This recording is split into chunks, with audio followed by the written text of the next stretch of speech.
Hello everyone, welcome to What If Naruto Was Captain of Soul Reapers Part 4, Chapter 13.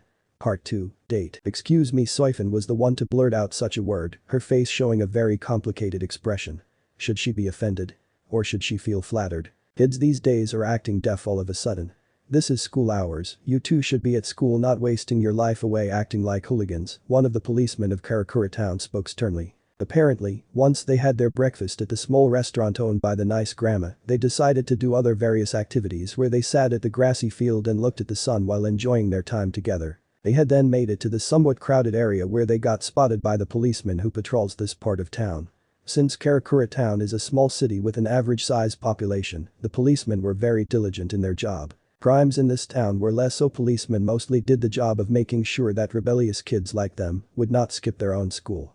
It was common knowledge that teenagers are in their phase where they start rebelling against everyone. Those policemen were loved by the people for their community service, so it didn't take long for them to be stopped when they were approached by the two policemen. Some people whispered at earshot distance while looking at them with a look that says troublesome kids. I apologize if we may have given the wrong impression, Mr. Policeman. You see, me and my fiancé had just recently moved to this town, so we're getting familiar with this nice peaceful town. Said Naruto with a practiced smile. Unlike him, Soifin didn't have the same communication skills and might have argued with the two policemen. Naruto had instead proceeded to flash his own engagement ring, while Soifin followed his own example, wondering if this would work. Ah, is that so? Said the first policeman in clear surprise. He probably didn't expect this, but one can clearly see that he was smiling since his town had just gotten complimented. I see, it seems that we've hastily come to a quick conclusion. We apologize as well for judging you both too quickly. Said the other policeman, who felt clearly embarrassed. It's fine, I'm aware that Mr. Policemen are both doing their job. It's one of the reasons why we moved here, since many had complimented the police force for their honorable action of maintaining peace in this small town, so it puts our heart to ease. Said Naruto in a flattering voice. Immediately, the two policemen started rubbing the back of their heads and smiled in an awkward way, while blushing, clearly not having received such a compliment before, when usually teenagers would glare at them or cuss at them. Saying things like, "Oh, we're just doing our jobs, if only the other teens were like this, I'm happy to do my job." Things like this were spouted from the two policemen who were too happy. Naruto had just effectively made their day with those words of appreciation. The other crowd sent the two of them very warm gazes, as if to say, if only my child was this polite, there is hope for this dysfunctional generation. At the end, they managed to leave with the others around them, having quite a good opinion of them. How truly terrifying you are, my dear, said Soifin, hugging his arm as she giggled happily at seeing the way Naruto had handled the situation earlier with the two policemen. Soifin would admit that she would have gotten riled up if she was alone in this situation. Soifin was a lieutenant as well as a noble, even if she comes from a lower noble house, so being treated as if she was some no-good kid who is up to mischief is enough to annoy her, if not anger her. Naruto, on the other hand, is hard to get under his skin. Yamamoto had taught him patience, discipline and emotion control, among other things. He also has a knack with bullshitting his way out of any situation, no matter how difficult it may look. In this type of situation, complimenting people or just saying good things will naturally make the other happy. There is no one who would ever be angry at being complimented unless you have mental issues. He had left with the two policemen on a good note, and they will definitely remember him. Everyone likes to be complimented, there is no one who will dislike that. It's much better than shouting until your throat goes dry and ruins your mood for the entire day. Said Naruto with a smile as he looked at Soifin. Be in control of the flow of conversation, if you can master that, you can have your way and be in control, said Naruto with a smile, while Soifin understood his message. Naruto had experience in the past of shouting at others back when he was still alive, such as with Inari, whom he got angry at and ended up yelling at him, that it resulted in his mood to be ruined for the entire night and had to vent outside by training until chakra exhaustion. Over the years in the Sarate, Naruto had acquired wisdom, and so getting him angry was very rare. The two policemen from earlier were only doing their own job, getting angry at them for that is just misguided anger, and it ends with you in a bad mood. Everyone simply judges others based on outside appearance, it's something every living creature does instinctively. The two policemen had assumed they were just the typical delinquents who skip school and just waste life away, and that was due to the fact that they were regularly dealing with this kind of teens. Going on a date with a woman is like going on the battlefield riding the horse on the front lines, a wise Kairaku once sagely said to him when he learned that he was going on a date with Soifin. I guess this doesn't apply to me, thought Naruto to himself. He had always been told that he had this cheat communication skill to befriend anyone. So the advice was unneeded since he was just naturally good. Thank you, said Naruto as he took the two ice creams as he gave one to Soifin, who took it with a blush. It was a chocolate ice cream. When was the last time she ate one? As Naruto paid the ice cream vendor, Naruto turned towards Soifin with a charming smile. He wrapped his arm around her waist and pulled her close to him as they ate their ice cream, in which Naruto leaned and licked the side of her lips. What are you doing? Asked Soifin, blushing and sputtering in surprise at the sneak attack while she saw Naruto seductively lick his lips, having just licked the ice cream from her lips. There was ice cream on the side of your lips. I thought I'd clean it for you, and I'm happy to say that ice cream tastes good when I lick it from your face. Said Naruto, making Soifin's face turn atomic. He could hear the sound of a camera flashing like mad. It was obvious who it was as he sneaked a glance to see Orochi grinning happily while giving him a thumbs up while mouthing something along the line of "That's my student, alright." Naruto then grinned and dirtied his lips with the ice cream and gave Soifin an expectant look while she blushed knowing what he was asking before she leaned and kissed him as she licked the ice cream from his lips while Naruto held her waist with one arm. It tastes good, thought Soifin in her head, but she looked away with an even bigger blush. It seems that Naruto's tactic had helped her forget about her own surroundings, which made her feel at ease since they had gone to a little bit of a crowded area. Naruto didn't react to the growling of the hollow, but his eyes did show signs of twitching. Really? Wait, is this Aizen's way of flipping him the middle finger by trying to ruin his date? Aizen would definitely do something as petty as this, but Aizen is not aware of Naruto's date, or he would have sent several hollows to ruin his day just to force his hand. Hollow, spoke Soifin in surprise as she looked irritated since the hollow was particularly around the block, but she looked at Naruto to see him not reacting. I don't hear anything. I see nothing. Our date is perfect and nobody will ruin that for us. I'm off duty. Naruto muttered to himself that she could hear him say that, which made her sweat drop. If anyone asks why he didn't do anything, his answer will be that he's off duty and this town is not under his jurisdiction.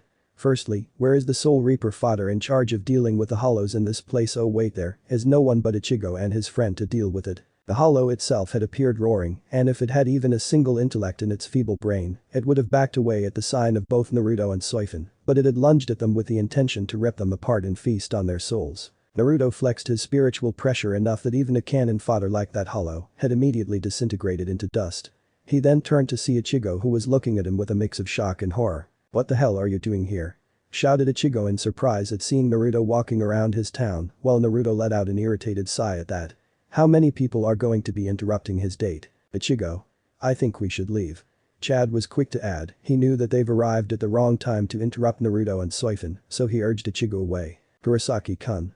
I have to agree, we're kind of interrupting them. The demure Orihime spoke as she looked at Naruto and Soifin. Even an airhead knew she was interrupting them. Why am I the only one here curious as to what those two are doing here?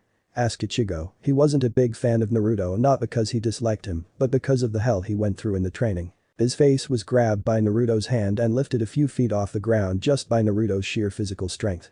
Ichigo tried to pry Naruto's hand off him, but Naruto's grip was unrelenting as he started to squeeze his face, making him let out several yelps of pain. Are you an idiot? You see me and Soifin dressed like this, and yet you ask such a stupid question. We're on a date, you mongrel, Naruto said, clearly annoyed by the pest. I've never seen Ichigo being lifted a few feet off the ground just by his face. Said Chad with shock before letting out a sigh. Ichigo was tall, there was no way someone could just do that. Kurosaki-kun's face is going to get crushed, said Orihime, clearly worried about Ichigo's handsome face being ruined like this, even though she would love him, no matter what form he takes. Naruto let Ichigo's face go, which made the substitute fall on his butt while holding onto his face with both hands in clear pain. Before Naruto turned towards Chad and Orihime, who flinched and looked away. You lot are slow, be faster, said Naruto, clearly being unreasonable right now because nobody can be as fast as him or Soifin. He's setting the bar too high for just some normal humans. We'll try, I guess. Said Chad, not knowing what to say at this moment, but just gave a half-baked answer like this. There is no such thing as try in my own dictionary. You either can or can't. Especially you, Strawberry, I think you've been slacking off since you returned to the world of the living. Said Naruto sternly as he glared at Ichigo, who just shivered. I didn't have time to train, I have school and other family stuff. Ichigo was quick to make excuses, something Naruto particularly hated the most out of anything else. He can be understanding if it's urgent, but Ichigo isn't going through something important. He was just trying to fit back to society, which he can't at this point now that he became a Soul Reaper, a substitute. All I hear is excuses. Last time when you invaded Soul Society, you lucked out by coming out alive even though you were an amateur, but you had me, Kisuke and Orochi training you to prepare you, or you'd have been killed a long time ago. Said Naruto sternly while Ichigo looked away. Next time, your luck will run out and you will die. You're unfortunately involved in our business even if many of us dislike having an outsider like you meddling in our business, so you need to train regularly to not lose your touch. Naruto sternly continued. Fighting those cannon fodders will not give you anything of significance. It may not have been said out loud, but we're at war. Aizen may be crippled, but that man had mastered all Soul Reaper art and you've fought him once and you saw the result. He also possibly has an army of powerful hollows fighting for him. Said Naruto, reminding them of the great threat they're going to face in the future. Is this really that bad? Asked Orihime, clearly worried as she sent glances at Ichigo, who looked down, understanding where Naruto was coming from. Much worse than you expect, girl. Said Soifin as she answered Orihime's question. She too didn't much like Ichigo being involved in their soul society affair, even if he is a Shiba, but he is still a human. Ichigo, you're not an ordinary human anymore. You're a substitute. There will be people targeting you simply because you're powerful. Living your everyday mundane life of waking up, eating breakfast and messing around in school is not going to work out anymore. Said Naruto while Ichigo knew what he had meant. What do you suggest I do? Asked Ichigo, biting on his lower lips. He didn't know what to do or say without riling up Naruto, who would lecture him about it, so he asked. You have Kisuke Urahara, you can train with him. I'm sure he'd be pleasantly happy to have you around and to train you.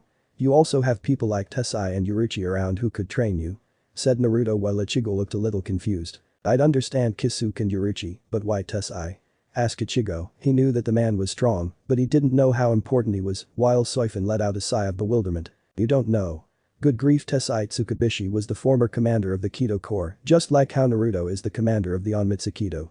Said Soifin, which surprised the group immensely. That old creepy guy is really that important, shouted Ichigo in clear surprise, while Naruto chuckled in amusement. He didn't expect that Tessai would just be called creepy. Yes. Nonetheless, you can train Zanjutsu with Kisuke along with practicing your Shikai and Bankai. Tessai could train you in Kido, just learning a few of them would be useful in the future. Yuruchi could train you in Hakuta as well as Shunpo. Said Naruto while Ichigo looked pleasantly surprised. You have all those people who'd be willing to train you if you had just simply asked. Do you really need a reason to start training like before? Last time we had to teach you what we could just to give you a fighting chance, so we had to do some risky stuff that could endanger your life. Said Naruto while Ichigo looked embarrassed. Ichigo remembered the Bankai training and how dangerous it was for him. Naruto was not holding back on telling him what it would lead to back then, so he understood where Naruto was coming from. I will say it again, you're no longer in a position to go on about your life like before. The moment you just stepped inside the Sarate, you forfeited your normal life. Said Naruto while Ichigo let out a sigh. I understand, said Ichigo with another sigh. He had been doing this a lot just now, but maybe he really needed someone to remind him of this. As long as you understand, then it's fine. Just remember the stakes in being involved in our world. Think about your two sisters who could be dragged into your life. Naruto said, reminding Ichigo of his family. Parent Yuzu. Muttered Ichigo as he realized that an enemy might try to use his sisters, something that completely left his mind, but now hearing this made him start worrying. Now then, I'd like you three to piss off since I'm currently in the middle of a date. I don't get to have this kind of vacation with my position as a captain, said Naruto as he shooed them away with his hand. Ichigo was going to say something, but Chad covered his mouth. Ichigo has a problem of not having what people would call a filter. He tends to often speak his mind even though he is academically smart, but when it comes to his own communication skills, Ichigo sucks. Have a nice day. Said Chad in a small voice while Orihime also did the same as the two bowed their heads before they left the scene in a hurry, while Naruto turned to Soifin with a charming smile, unintentionally at that. What a bother, such a thought ran into Aizen's mind as he looked at his own espada with a calm expression. He had time to vent his frustration. Some of his own espada had tried to challenge him, thinking that his crippled state is a weakness. Unfortunately for them, his own spiritual pressure was enough to bring them to their own knees. To show them that he was still very much of a threat, he had proceeded to curbstomp them all in a battle in the desert, since he didn't want to damage his home. Espada was humiliated by a crippled Soul Reaper. Some had just accepted the defeat, while some were still bitter at their loss, but they realized that Aizen was still the strongest even with his current situation. He currently wore a ranker-style clothes over his shakusho. He wore a large black eye patch over his right eye. My espada, I've called upon you today to establish what our future plans will be. Unfortunately, I've lost Kisuke's Hijoku due to Captain Namikaze, which would have been rather important to our goals, said Aizen as he observed their reaction. Creating another Hijoku would be a waste of time, so we need something else with equal power if not even stronger to complete the Hijoku. Hence, I have learned about the existence of a different world that isn't part of this one and outside the Soul Reaper's jurisdiction. Said Aizen much to the surprise of the others' espada. The reason why it was outside the Soul Reaper's jurisdiction is mainly due to the people of this world wielding chakra, which is the physical energy, as well as the spiritual energy mixed together. Chakra is like Riryoku, albeit the latter only uses the spiritual energy part. The physical energy doesn't exist mainly because Soul Reapers are souls of dead people, so they don't have a physical body to use the physical energy aspect, but Riryoku was already proven to be stronger than chakra. But that said, the shinobi of the elemental nation are capable of seeing them. It would be a big problem if the shinobi were to learn of the existence of the Soul Reapers, which is why only the Onmitsukido do missions in there, because they were all about stealth and the like. Another world that isn't part of the three worlds? Asked Grimjo loudly in surprise while Aizen didn't get angry at him, instead he was simply amused while Sam elbowed Grimjo to tell him to keep his mouth shut. A surprise, isn't it? The proof is Captain Namikaze himself, who comes from this world. Unlike the people of this earth, those from the elemental nation are very much capable of wielding their own source of power, called chakra, said Aizen, which intrigued many of them. Chakra? What is this power, if I may ask, Lord Aizen? Asked Harable politely while Aizen nodded his head, liking the attitude of this woman who knows how to properly listen and show respect. Aizen started to explain the basic information. He wasn't going to give them the details, because some of them are smart enough to connect the dots, and he likes to be in control, so he will refrain from telling them too much. DSK Aizen-sama, I do not understand why we should go to such a very primitive world. Their power is far inferior to our own. Said Natara, clearly not seeing why Aizen wanted to go there. Interesting. Aizen-sama, if we're to go to this elemental world, I'd like to be able to experiment on those humans to see how those chakra things work and how different they are to ours. Said Sale, who is the mad scientist of the Espada. Noitra, every action I make is for a reason. Well, those shinobi are but mere insects that could be crushed, but the goal is those biju. Said Aizen while everyone looked confused. Biju, what's that?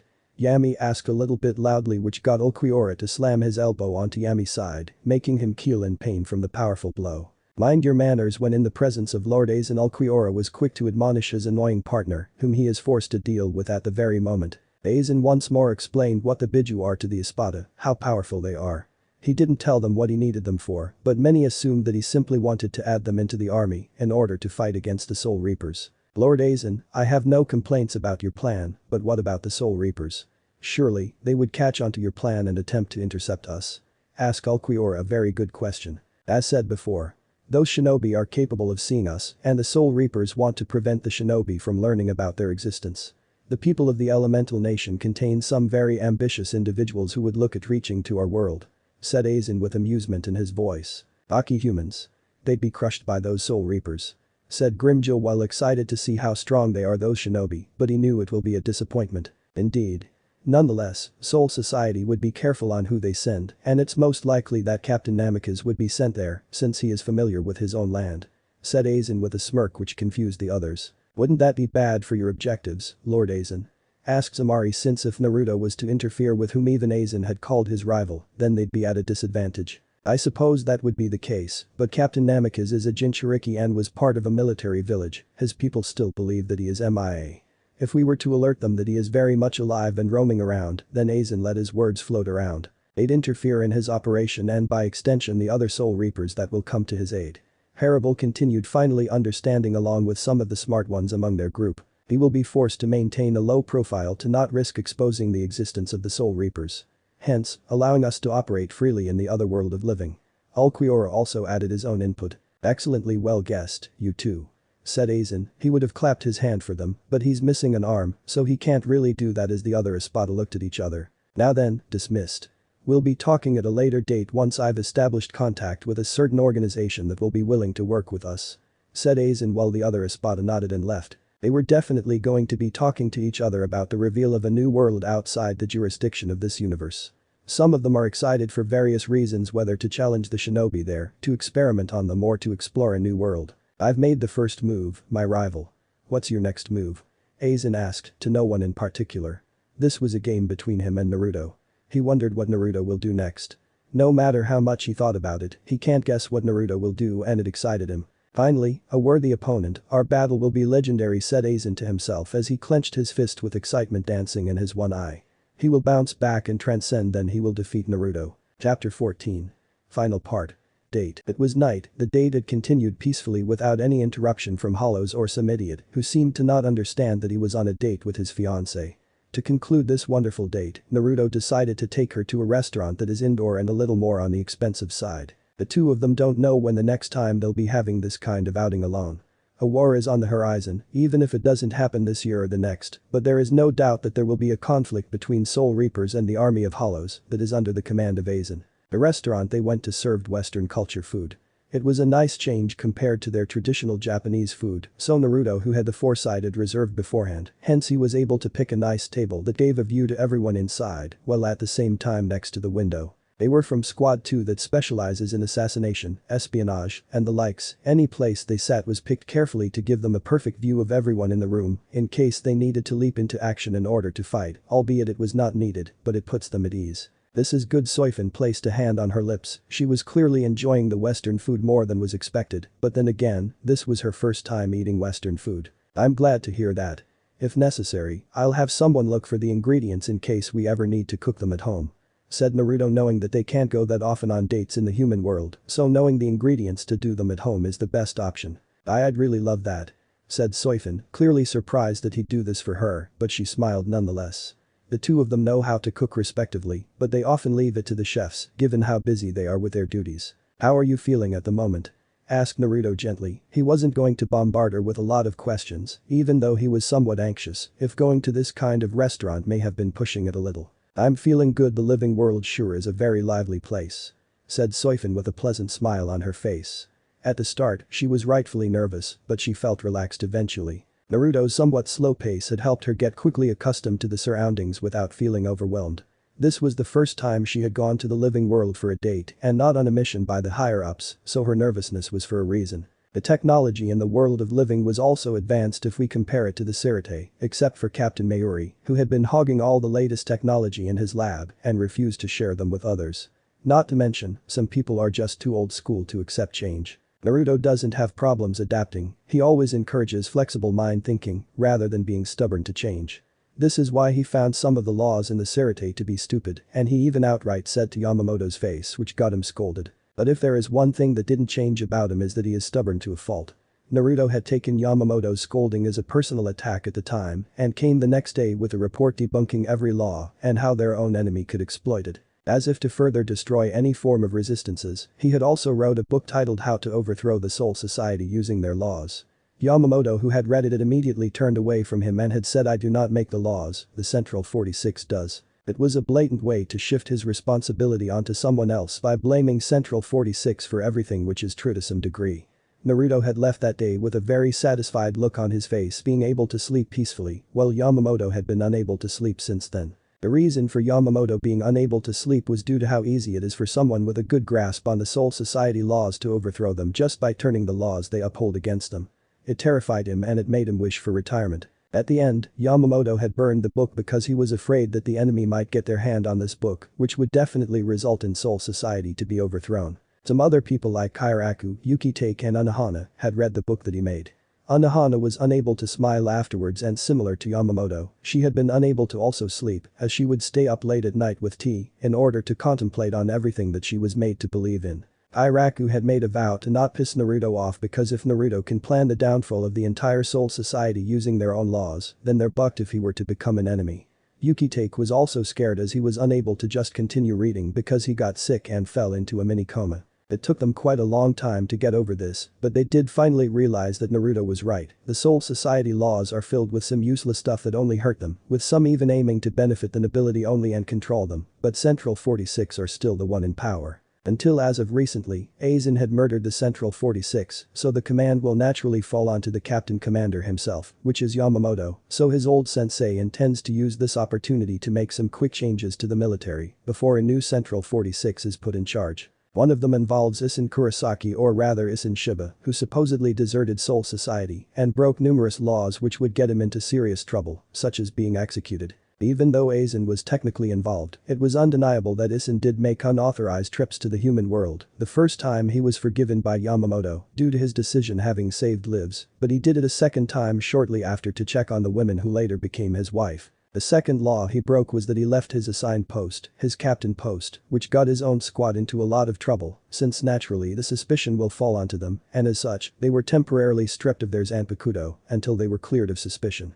The third law he broke was that he gave away his spiritual power to stabilize the Quincy woman who is his wife and ended up in a special gigai, making him a normal human. The fourth law that he broke was that he had children with a human woman. There were other laws that were broken by Aizen. Even Yamamoto himself was tempted to rain down his wrath on Aizen for the stunt he just pulled, but considering that Ichigo is a very valuable asset due his jumbled up heritage, Yamamoto was willing to turn blind eye. Nonetheless, considering their lack of manpower, Aizen was going to be given a pardon for his transgression against Soul Society among other offers. Aizen was a threat regardless of his crippled state. There is no guarantee that Aizen doesn't have ways to regenerate his limbs. This is why he had that earlier conversation with Ichigo. There is no doubt that Ichigo and his siblings will lose any normal life that they once had after they go through their plan that involves Aizen. I will try to make a second date, but unfortunately it won't be anytime soon, said Naruto with a small smile while Soifin looked at him in understanding and somewhat bashful. You don't need to do that. I'm happy that you're being thoughtful enough to make a day where we can be alone together, said Soifin genuinely. Soifin had felt that Naruto's love for her was enough. Soifin believed that Naruto didn't need to woo her by buying her expensive gift or taking her out on expensive dinner. You'd have to be a very shallow person if the only thing you're looking for in a relationship is to be spoiled with gifts and the likes. Soifin loves Naruto immensely because during the time that Yuruchi had left Soul Society, Soifin had been in a very dark place, and Naruto's presence and comfort had helped her overcome a very difficult part of her life. Soifin didn't know how she would have turned out without him around. He also made her feel confident about herself. It was no secret that many had viewed her as a tomboy, but Naruto words have been enough to make her feel confident in herself as a woman, or she probably would have been like Nanao, who has confidence issues regarding her small-sized breast. Not only that, she became stronger.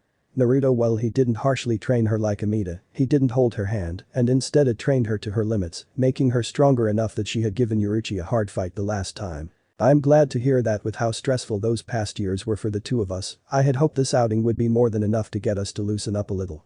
Can't have us become those types of people who can't even have fun, said Naruto with a grin while Soifin giggled. Naruto took her hands with his own as he rubbed his fingers against her hand in a gentler manner.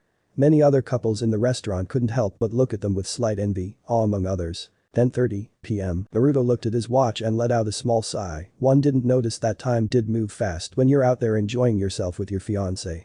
It also seems that Soifin had been feeling the very same feeling he did as she took his hand firmly with her own. They both had wanted this date to last longer, but they will eventually have to return in half an hour from now on. Nonetheless, they were content with how their day had gone even though there were interruptions, but luckily none of those were enough to ruin the date. They decided to take the long route to head back to the Urahara candy shop. They wanted to just walk like this together in silence. A few light poles had just eased their walk, but even without it, they could easily navigate the place since they were used to being in the dark, which comes with the job. I've really had fun, said Soifin genuinely. Being from a lower house that is affiliated to the Shihoin clan, having served the noble clan for generations, she was taught from when she was aware of her surroundings that her destiny is to serve the princess of the Shihoin clan, which was Yuruchi. That was why she had always regarded Yuruchi as a goddess. Even when her own siblings died on the field, she oddly didn't feel upset about their death, rather she felt that they were weak and that they didn't have the capacity to serve the princess. The Feng who can't enter the Onmitsukido was viewed as a failure and as a result was disowned from the clan. A Feng who dies in the line of duty or for the sake of the princess is remembered and honored for their noble sacrifice. This was unfortunately the strict upbringing she was raised into.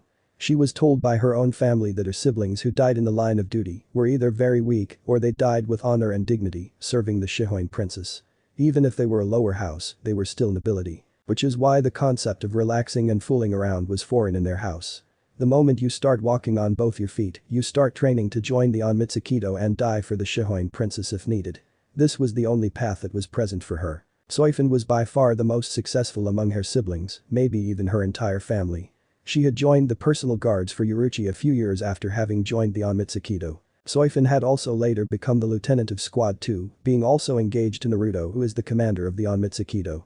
She was definitely well respected in her clan as she had proven herself to them. Hearing that is more than enough to make me happy, said Naruto as he pulled her closer to him while she let out a content sigh.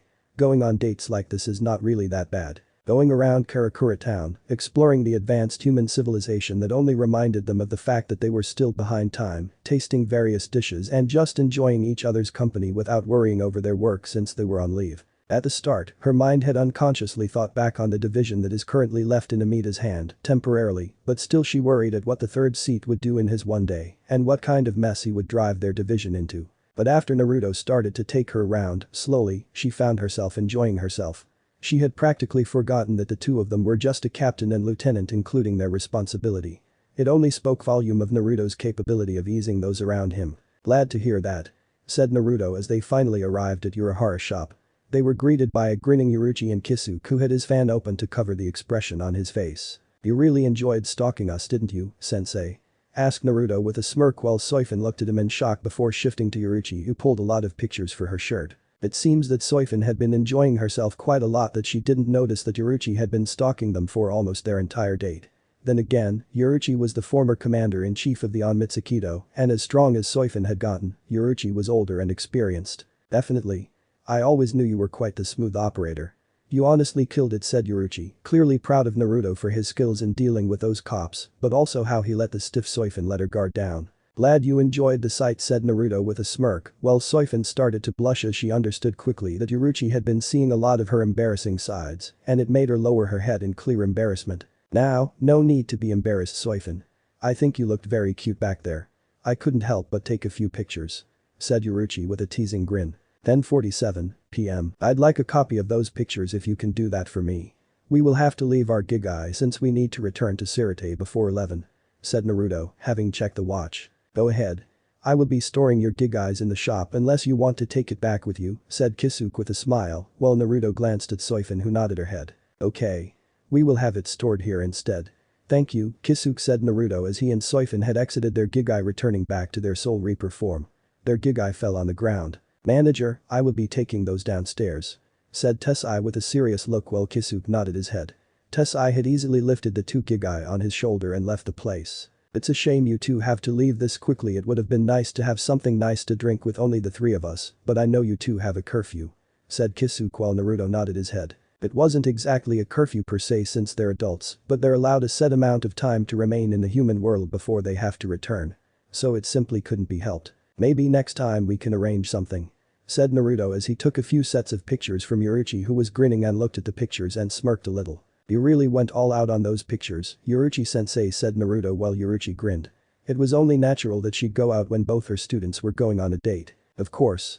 Now then, as much as I want you two to stay longer, but you will need to return," said Yaruchi while Naruto and Soifin nodded in agreement since the earlier they returned, the better. It will show Yamamoto that he had enough self-control to return at the time that was given to him. It will paint him as a responsible person, and this would mean that he can go on dates like this in the future. But that said, Soifin had drawn her own Zanpakuto and inserted it in the air before twisting it clockwise, like opening a door which opened us and came into the Soul Society. Chapter 15. An offer. Ding dong. Isin Kurosaki peeked from the clinic and looked confused.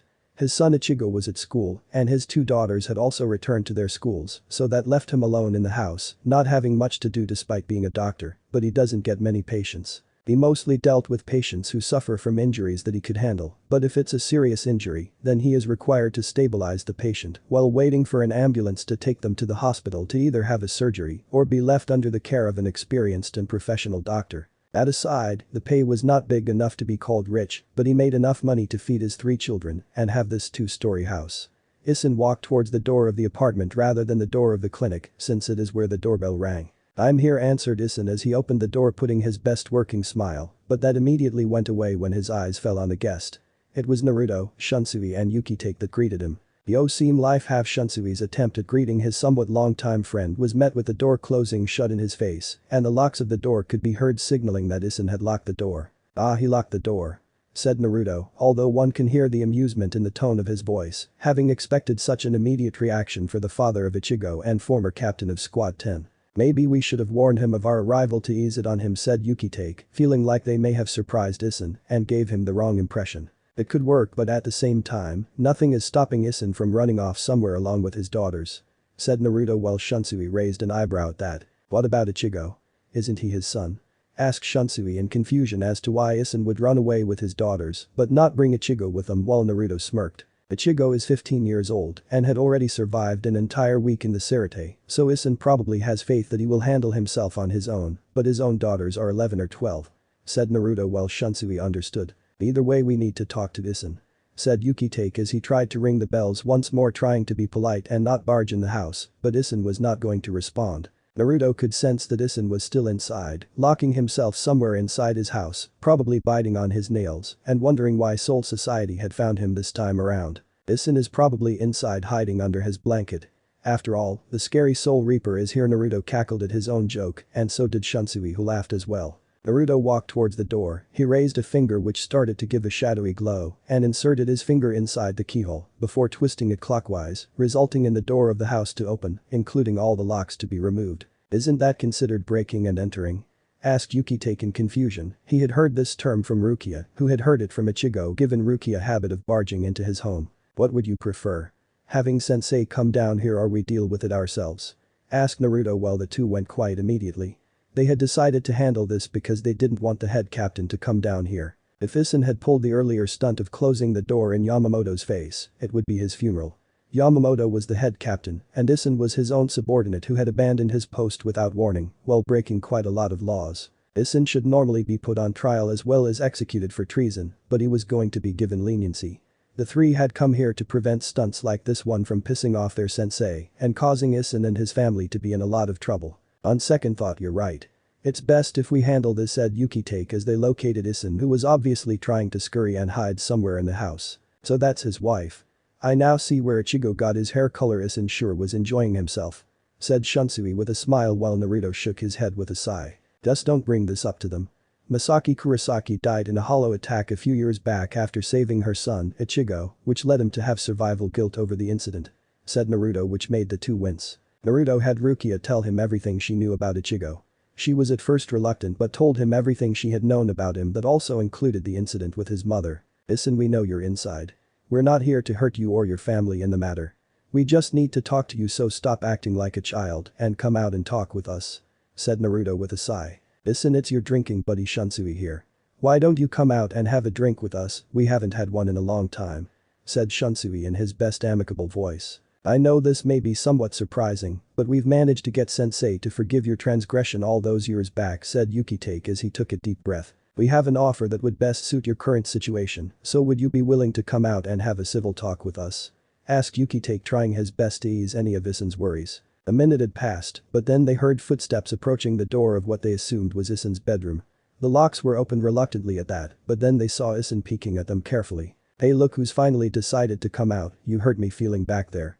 I thought you hated me, said Shunsui, trying to joke around, which made Issen calm down enough and smirked. Nothing personal, Shunsui. It's not every day that I get to be visited by old faces like this, and considering my circumstances, excuse me for being a little hesitant. Said Issen as he opened the door, fully revealing himself in all his glory. It's fine, it's understandable why you'd panic. I've suggested that we'd warn you about our arrival through Kisuke, but Naruto had thought you'd run away somewhere. Said Yukitake with a smile. Run away? I'm not a coward to run away, said Issen with his arm crossed and feeling offended as he glared a little at Naruto, while Naruto smirked at him. Well, you did certainly run inside your home and hid under your blanket when you saw our faces.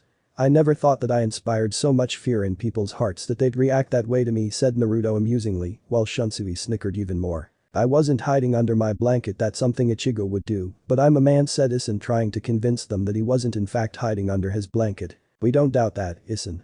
Do you have somewhere so we can talk? We don't want to intrude any more than we already are. Said Yukitake gently as he urged for the conversation to move forward, while Issen nodded his head. It's fine. You three are no bother, we will talk in the living room. Said Issen as he guided them downstairs and towards the sofa, where Issen took the lead and sat, and the three others followed his example. First things first, congratulations on your new family, Issen, said Shunsui genuinely as he took to patting Issen a little, having chosen to sit next to him while Issen grinned. I never planned for it, it came as a surprise, but I don't regret my decision that day. I think it was fate that day. Said Issen with a somewhat sad smile as he recounted how he met his wife. My condolences, I've heard about your own wife's unfortunate death. Said Yukitake, hoping that they hadn't brought bad memories for Issen, who had just shook his head. It's fine. I already got over her death after a long time. I still feel that her death has left an empty void in the family that can't be filled by anyone. Said Issen as he remembered how the family had barely been able to stay together after her death. She was like the sun. Her smile had never failed to brighten our lives. Ichigo, he was a crybaby back then, but whenever she showed up, he would always smile big and run to hug her. Said Issen, recounting how Ichigo was like back before her death. Waking up with her laying on top of him and dead was not something a child his age should have to witness. He blamed himself a lot for it because he had felt responsible. Said Issen as he looked up at the ceiling. We tried to get him to live a normal life, even though he was spiritually aware and can already see ghosts as he put it, but he ended up confusing a child drowning in the river and tried to rescue it, but it was the Grand Fisher," said Isin, recounting that horrible day. "You don't need to continue if it's hurting you," said Shunsui, trying to move the conversation away from that unpleasant topic, knowing that Isin was already tearing up a little. "It's fine, I guess I really needed to vent this out. It's just that I had to put the front of the idiot and goofy father to keep the family from falling apart. Yuzu had to step up and take my wife's role in cooking," said Isin, feeling sad about the situation. "Here. Have a drink," said Naruto as he offered a cup of sake, which surprised some of them since they didn't know that Naruto had brought drinks with him, but nonetheless, Isin took the cup and drank the content. Naruto poured sake for Yukitake and Shunsui as well as for himself. The three held the cup and drank it as well. The tension seemed to ease down a little after Isin had drank the sake. "I never thought I'd get to have a drink like this with anyone. Kind of miss the old days," said Isin with a smile, remembering when they used to sit at a table and drink. "Indeed. Things were never the same without you being around, and I mostly talked about drinking together. I think your former squad had taken your leave a little bit harder," said Shunsui, which made Isin flinch at the reminder. He won't blame them for hating him. He had shared a strong bond with them, more so with Toshiro and Ranjiku. He had a history with them that spanned for years, and he left them like this for some women, at least that's what they will think. He had left his family and the family he made back in the Sirte and made a new one in the living world. They were definitely going to give him hell for that, but he won't blame them for it. Speaking of Squad 10. You should be proud, but Shiro had taken to becoming the captain of Squad 10.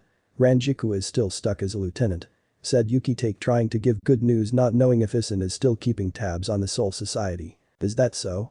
I always knew he was meant for great things." Ranjiku, "Well, I'm not really surprised that she didn't become a captain. She was irresponsible and shirks her work a lot," said Isin with a chuckle. "Well, you weren't exactly better," said Naruto with a taunting smirk, which made Isin pout since it was true. He also did the same, but since he was a captain, he was forced to work. "I wasn't that bad," said Isin as more sake was poured for the four of them as they drank and sat for a few minutes in silence. How long was it since they could sit like this and enjoy a drink? Isin removed his eyes from the empty sake cup and looked at the three captains that were present in his room. Oddly enough, he was glad it was them that had visited him and not someone stuck up. "So what's up?"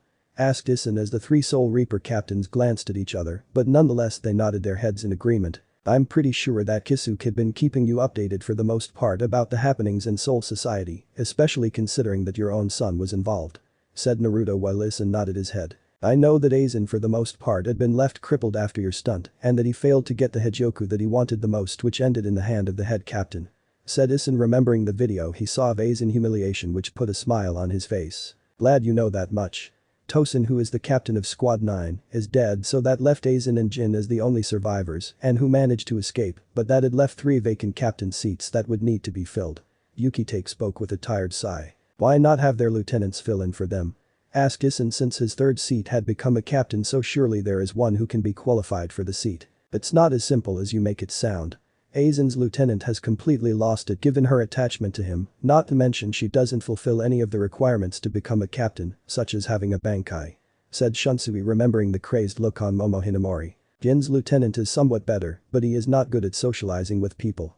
Naturally, as a captain, you should be able to inspire confidence and boost morale, but Kira can't do that, so many naturally don't think he has what it takes to be a leader," said Naruto, himself remembering his encounter with Izuru. "Tosin lieutenant is a decent Soul Reaper and is a good leader in general, but he is overly idealistic and naive. It seems that Tosin's parasitic beliefs had led him to fear his own Zanpakuto and hesitated a lot. Unfortunately, our job is not without bloodshed and killing is part of our job description," said Naruto while Isin nodded in understanding. "Well, we have to at least respect his own resolve," said Yukitake with a small frown. He respected the ideals, but it was proven that a sword filled with fear will never be able to cut an enemy. Besides, hesitation in battle is very dangerous.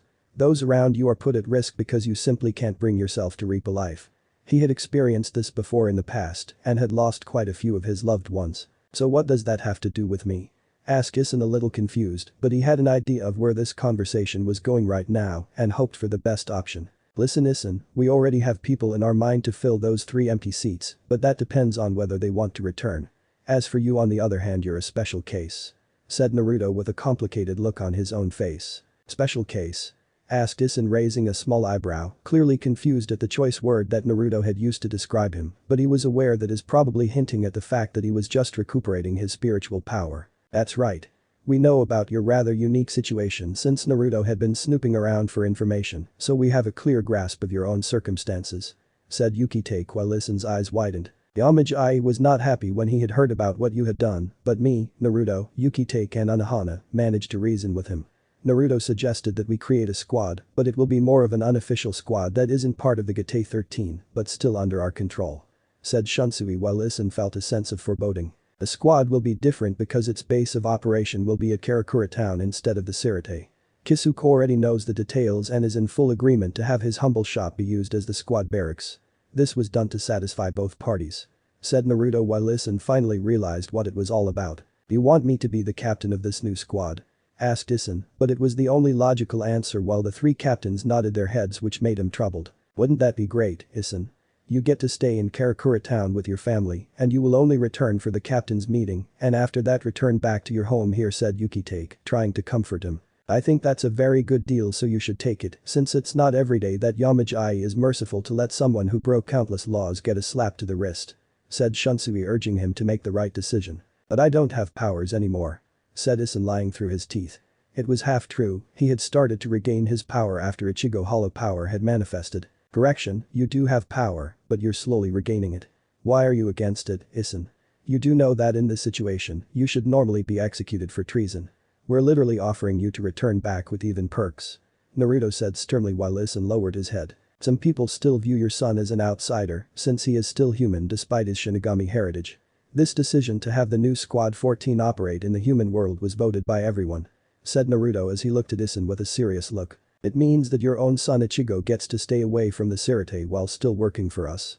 It will also be a punishment to you in a sense since despite your captain title, your squad is unofficial and so you don't exactly hold much power in the Sirte," said Naruto as he took a deep breath. "To put it bluntly, you're basically semi-exiled, meaning you're not permitted to enter the Sirte unless you have permission or you're called for a captain's meeting," finished Naruto while Isen went quiet. What Naruto is trying to say from all of this is that you get to stay with your family that you created here and at the same time, those that have problems with you being allowed to go scot-free will be satisfied with your punishment," said Shunsui with a smile. Isen went quiet.